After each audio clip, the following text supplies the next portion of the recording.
Alors le string shooter, en français, ça veut dire l'éjecteur de cordes. C'est un petit mécanisme tout simple. On a pris 2 roues de petites voitures qu'on met en rotation avec des moteurs, donc ils vont tourner dans des sens opposés. Et entre les deux, on va faire passer une boucle de cordes. Et donc en mettant en rotation les roues, en augmentant leur vitesse petit à petit, on va avoir une corde qui va en fait au final se lever dans les airs.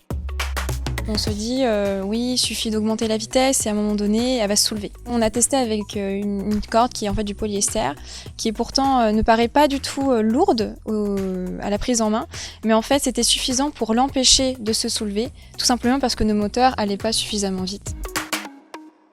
C'est pas la vitesse qui va permettre à soulever la corde, c'est un équilibre qui va s'établir entre le poids de la corde, exercée donc par la terre, et en fait les frottements de l'air, qui devient de plus en plus intense en fonction de la vitesse.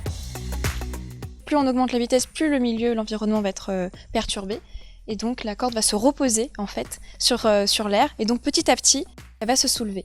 On a complété nos observations avec ces modèles informatiques en faisant varier les paramètres de nos équations, et les courbes obtenues correspondaient bien à la trajectoire qu'avait en réalité notre expérience. On permet de presque, pour faire le jeu de mots, toucher du doigt ce que c'est en fait les frottements de l'air et donc l'aérodynamisme et un peu la mécanique des flux. On a commencé à travailler sur le string shooter en fait en début d'année. En L3, on a un module de physique expérimentale. On nous a dit qu'en parallèle de ce module de cours, on pouvait préparer le tournoi des physiciens, donc French Physicist Tournament. C'était un travail d'équipe à tout point de vue, que ce soit au niveau des chercheurs, des enseignants-chercheurs, nos professeurs. Grâce à ces heures dédiées à physique expérimentale, on a pu être soutenus par les techniciens de labo qui nous ont vraiment aidés à construire en fait, parce que nous on avait les idées mais il fallait les mettre en pratique et donc pour cela il fallait avoir des personnes plus expérimentées.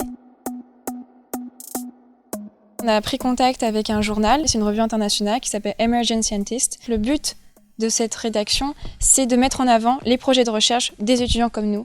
Et puis on est aussi co-autrices toutes les deux d'un article qui a été publié dans le journal de mécanique des fluides de Cambridge, avec nos professeurs du laboratoire matières et systèmes complexes et de l'ENS. Il faut avoir la motivation, la créativité et aussi, il faut être soutenu. On a été très soutenus par l'Université de Paris. Coup de chance, on se connaissait pas du tout. On se connaissait pas du tout au début, mais voilà, ça a bien marché.